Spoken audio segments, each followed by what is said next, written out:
നമുക്ക് അബ്രോഡ് പോകുമ്പോൾ ഏറ്റവും മെയിൻ ആയിട്ടുള്ള ഒരു കാര്യമാണ് ഈ വിസ പ്രോസസ്സിങ്. അപ്പോൾ അതിൻ്റെതായ കുറച്ച് നടപടിക്രമങ്ങളും കാര്യങ്ങളൊക്കെ ഉണ്ട്. അപ്പോൾ അതെങ്ങനെയാണെന്നുള്ളതാണ് നമ്മൾ ഇന്നത്തെ വീഡിയോ. അപ്പോൾ അതിൻ്റെതായ കാര്യങ്ങൾ ഡീറ്റെയിൽസ് ആയിട്ട് നമുക്ക് വിശദമായിട്ട് പറഞ്ഞു തരാനായിട്ട് അഹോയുടെ ഡയറക്ടർ നമ്മളായിട്ടുണ്ട്. അപ്പോൾ ഇതിലൊരു മെയിൻ ഘടകമാണ് വിസ ഇൻ്റർവ്യൂ. അപ്പോൾ അഹോയ് എങ്ങനെയാണ് ഈ സ്റ്റുഡൻസിനെ അതിനുവേണ്ടി പ്രിപ്പയർ ആക്കുന്നത്?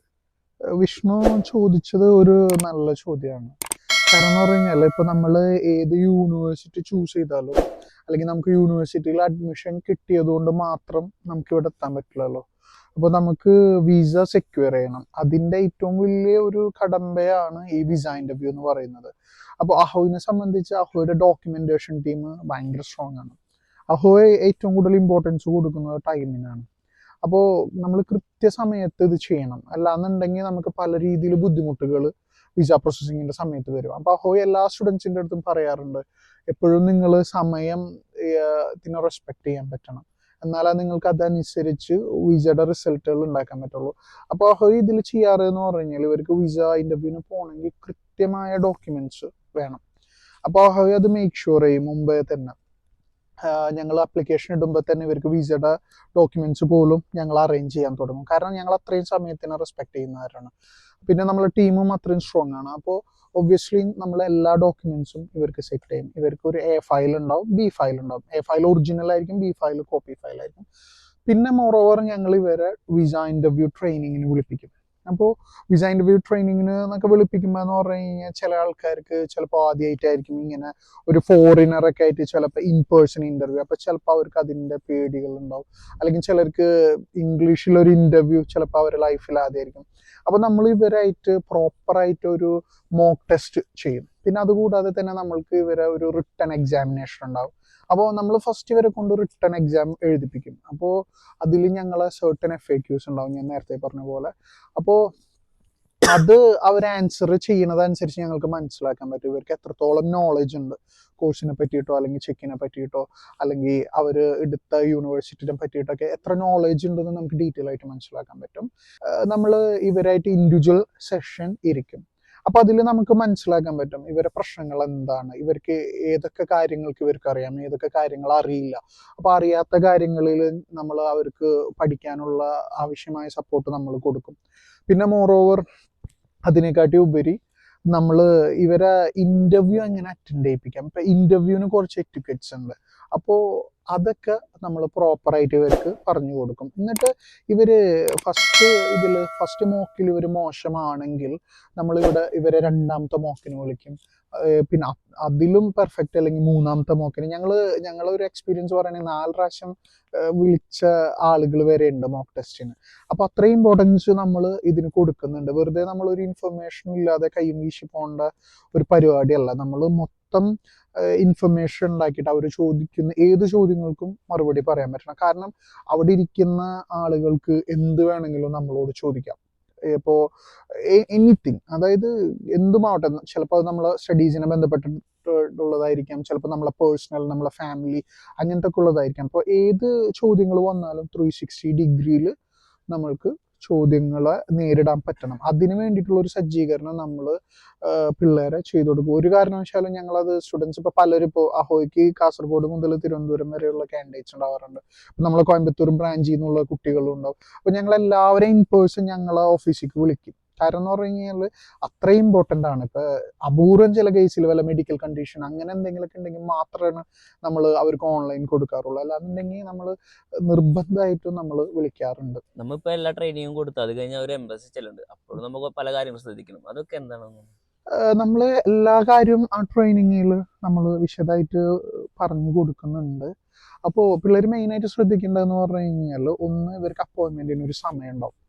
ഇവർ ഒരു അരമണിക്കൂർ മുമ്പെങ്കിലും കൃത്യം ഡെസ്റ്റിനേഷനിൽ അവർ എത്തണം, അതായത് എംബസിയിൽ എത്തണം. അപ്പോൾ അഹോയ് ചെയ്യാറുള്ളതെന്ന് പറഞ്ഞു കഴിഞ്ഞാൽ കുട്ടികളോട് 1-2 ദിവസം മുന്നേ ഡൽഹിയിൽ എത്താൻ പറയും. എന്നിട്ട് ഇവരെടുത്ത് ഒരു ദിവസം ഒന്ന് ഇവർ താമസിക്കുന്ന സ്ഥലത്ത് നിന്ന് പോയി വരാൻ പറയും. കാരണം ഡൽഹിയാണ്, പല ട്രാഫിക്കിലും നമ്മൾ പെടും. അപ്പോൾ ഇവർക്ക് കൃത്യത്തിന് അവിടെ എത്താൻ വഴി അറിഞ്ഞിരിക്കുന്നത് ഉപകാരപ്പെടും. അപ്പോൾ നമ്മൾ അങ്ങനെ ചെയ്യാറുണ്ട്. പിന്നെ ഇവരെടുത്ത് ടാക്സി ഒക്കെ പ്രീ ബുക്ക് ചെയ്യാൻ നമ്മൾ പറയും. അപ്പോൾ ഫസ്റ്റ് ഘടകം എന്ന് പറഞ്ഞു കഴിഞ്ഞാൽ സമയമാണ്. ഇപ്പോൾ നിങ്ങൾക്ക് കാലത്ത് 8 മണിക്കാണ് ഇന്റർവ്യൂ എങ്കിൽ 7:30 നിങ്ങൾ അവിടെ എത്തണം. അപ്പോൾ നമ്മൾ കൃത്യസമയത്തിന് അവിടെ ഇല്ലാന്നുണ്ടെങ്കിൽ ഒരു പക്ഷെ നമ്മൾ തിരിച്ചു പോരേണ്ടി വരും. പിന്നീട് നമുക്ക് എന്താ പറയുക, അതിനോർത്ത് ദുഃഖിക്കേണ്ട ഒരു സാഹചര്യം ചിലപ്പോൾ വരാം. അപ്പോൾ സമയം നമ്മൾ പ്രോപ്പറായിട്ട് ഫോളോ അപ്പ് ചെയ്യുക. പിന്നെ രണ്ടെന്ന് പറഞ്ഞു കഴിഞ്ഞാൽ നമ്മളെ ഡ്രസ്സിങ്, ലൈക്ക് നമ്മളൊരു ഫോർമൽ ഡ്രസ്സിങ് ആയിരിക്കും കുറച്ചും കൂടി കംഫർട്ടബിൾ. അങ്ങനെ നിർബന്ധം പറയുന്നില്ല, പക്ഷെ നമ്മൾ ഒരാളായിട്ട് സംസാരിക്കാനൊക്കെ പോകുമ്പോൾ ഒരു ഫോർമൽ ഡ്രസ്സിങ് ആണെങ്കിൽ കുറച്ചും കൂടി നല്ലതായിരിക്കും. 3 എന്ന് പറഞ്ഞു കഴിഞ്ഞാൽ നിങ്ങളുടെ ഡോക്യുമെന്റ്സ് ഇൻക്ലൂഡിങ് പാസ്പോർട്ട്, നിങ്ങളെ അക്കാദമിക് സർട്ടിഫിക്കറ്റ്സ് ഒക്കെ. അപ്പോൾ അക്കാദമിക് സർട്ടിഫിക്കറ്റ്സ് മാൻഡറ്ററി അല്ല, ചില കേസിൽ മാത്രം അവർ ചോദിക്കും. അപ്പോൾ നമ്മളത് അറ്റസ്റ്റ് ചെയ്ത കോപ്പിയൊക്കെ അറ്റസ്റ്റ് ചെയ്ത ഒറിജിനൽസ് നമ്മളെ കയ്യിൽ ഉണ്ടാവുക. പിന്നെ അതേപോലെ തന്നെ പാസ്പോർട്ടും നമ്മൾ കയ്യിൽ കരുതുക. അപ്പോൾ ഇത്രയും കാര്യങ്ങൾ നമ്മൾ തുടക്കത്തിൽ ഈ 3 ഘടകങ്ങൾ നമ്മൾ ശ്രദ്ധിക്കണം. ഡോക്യുമെന്റ്സ് ഒരു കാരണവശാലും നിങ്ങൾ ഇല്ലാതെ പോകരുത്. അഥവാ ഇല്ലാതെ പോയി കഴിഞ്ഞ് കഴിഞ്ഞാൽ ചിലപ്പോൾ മിക്ക കേസിൽ അവർ തിരിച്ചു വിടും ആൾക്കാരെ. അപ്പോൾ അത് ഇല്ലാതിരിക്കാൻ മാക്സിമം നമ്മൾ ശ്രദ്ധിക്കണം. അതിന് വേണ്ടിയിട്ടാണ് ഹോയ് A ഫയലും B ഫയലൊക്കെ തന്നു വിടുന്നത്. പിന്നെ മാക്സിമം നിങ്ങളെ എല്ലാ ഡോക്യുമെന്റ്സും നിങ്ങളെ ഡ്രൈവിൽ ഇടുക. എന്തെങ്കിലും കാരണവശാൽ എന്തെങ്കിലും ഡോക്യുമെന്റ്സിന് ഇപ്പോൾ തെളിച്ചില്ല അല്ലെങ്കിൽ അങ്ങനത്തെ എന്തെങ്കിലുമൊക്കെ പ്രശ്നം ഉണ്ടെങ്കിൽ തൊട്ടടുത്ത് തന്നെ പോയിട്ട് നമ്മൾക്ക് കോപ്പിയും ഒക്കെ എടുത്ത് തരാനുള്ള സൗകര്യം ഉണ്ടാവും. അപ്പൊ നമ്മൾ ഈ കറക്റ്റ് ടൈമിൽ കാര്യത്തിലൊക്കെ അവിടെ എത്തി. അത് കഴിഞ്ഞിട്ട് അതിനുശേഷം ഉള്ള കാര്യങ്ങൾ എന്തായിരിക്കും അവിടെ? നമ്മൾ ശ്രദ്ധിക്കേണ്ടതെന്ന് പറഞ്ഞാൽ നമ്മൾക്ക് എംബസിന്ന് ഒരു അപ്പോയിന്റ്മെന്റ് കിട്ടിയിട്ടുണ്ടാവും ഓവർ ദി മെയിൽ. അപ്പൊ അത് പ്രിന്റ് ഔട്ട് എടുത്തിട്ട് വേണം നിങ്ങൾ പോവാൻ. അത് നമ്മൾ ഓൾറെഡി ആ ഫയലിൽ വെച്ചിട്ടുണ്ടാവും. അപ്പോൾ അവിടെ 2 ഡോറാണ് എംബസിക്കുള്ളത്, ഡോർ നമ്പർ 1ഉം ഡോർ നമ്പർ 2. അപ്പോൾ നമ്മൾ അവിടെ ചെല്ലുമ്പോൾ തന്നെ സെക്യൂരിറ്റി ഒരാൾ പുറത്ത് നിൽക്കുന്നുണ്ടാവും.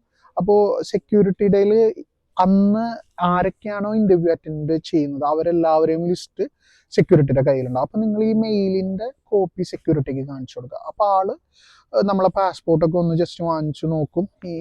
ഇയാൾക്ക് ഇന്ന് അപ്പോയിന്റ്മെന്റ് ഉണ്ടോ എന്ന് മേക്ക് ഷുവർ ചെയ്തതിന് ശേഷം ആള് നമ്മളോട് വെയിറ്റ് ചെയ്യാൻ പറയും. അപ്പോൾ വെയിറ്റ് ചെയ്യാൻ പറഞ്ഞ് കുറച്ച് നേരം കഴിയുമ്പോൾ ഒബ്വിയസ്ലി നമ്മൾ സമയത്തിന് എത്തണം. പക്ഷേ കൃത്യസമയത്തിന് അവർ നമ്മളെ വിളിക്കണമെന്നില്ല. കാരണം എംബസിക്ക് വേറെ ഒരുപാട് തിരക്കുകളുണ്ട്.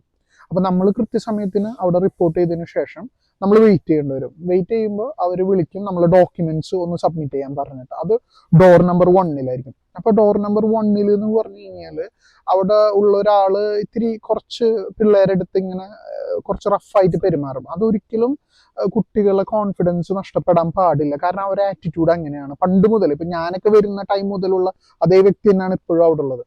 ആളെ ആറ്റിറ്റ്യൂഡ് ആ കൗണ്ടറിലുള്ള ആളെ റഫായിരിക്കും. പക്ഷെ അത് നമ്മൾ മൈൻഡ് ചെയ്യേണ്ട കാര്യമില്ല. നമ്മളവിടെ പ്രോപ്പറായിട്ട് ഡോക്യുമെന്റ്സ് സബ്മിറ്റ് ചെയ്യുക, പിന്നെ നമ്മളെ ബയോമെട്രിക്സും സബ്മിറ്റ് ചെയ്യുക, എന്നിട്ട് പാസ്പോർട്ട് അവിടെ കൊടുത്തിട്ട് തിരിച്ചിറങ്ങുക. അപ്പോൾ ഇതാണ് ഫസ്റ്റ് സംഭവിക്കാം. പിന്നെ നമ്മളെ വീണ്ടും വിളിക്കും രണ്ടാമത്. അപ്പോഴാണ് നമ്മൾ ഇന്റർവ്യൂ കൗണ്ടറിലേക്ക് കയറുക. ഇന്റർവ്യൂ കൗണ്ടർ എന്ന് പറയുന്നത് ഡോർ നമ്പർ 2ലാണ്. അപ്പൊ അവിടെ പോയി കഴിഞ്ഞ് കഴിഞ്ഞാൽ ആ ഇന്റർവ്യൂ വേറെ ആളുകൾക്ക് ഇന്റർവ്യൂ നടക്കുകയാണെങ്കിൽ നമ്മൾ കുറച്ചു നേരം വെയിറ്റ് ചെയ്യേണ്ടി വരും. എന്നിട്ട് ഇന്റർവ്യൂവിന് പോയിട്ട് ഇന്റർവ്യൂ അറ്റൻഡ് ചെയ്യുക. ഇത്രയാണ് നമ്മൾ ശ്രദ്ധിക്കേണ്ടത്. വിസ ഇന്റർവ്യൂവിനെ പറ്റിയുള്ള കാര്യങ്ങളൊക്കെ നിങ്ങൾക്ക് വളരെ വ്യക്തമായെന്ന് ഞാൻ വിശ്വസിക്കുന്നു. അപ്പൊ നമുക്ക് ഈ വീഡിയോയിൽ എല്ലാ ഡീറ്റെയിൽസും പറഞ്ഞ ബ്രോക്ക് ഒരു താങ്ക്സ്. ഓക്കെ.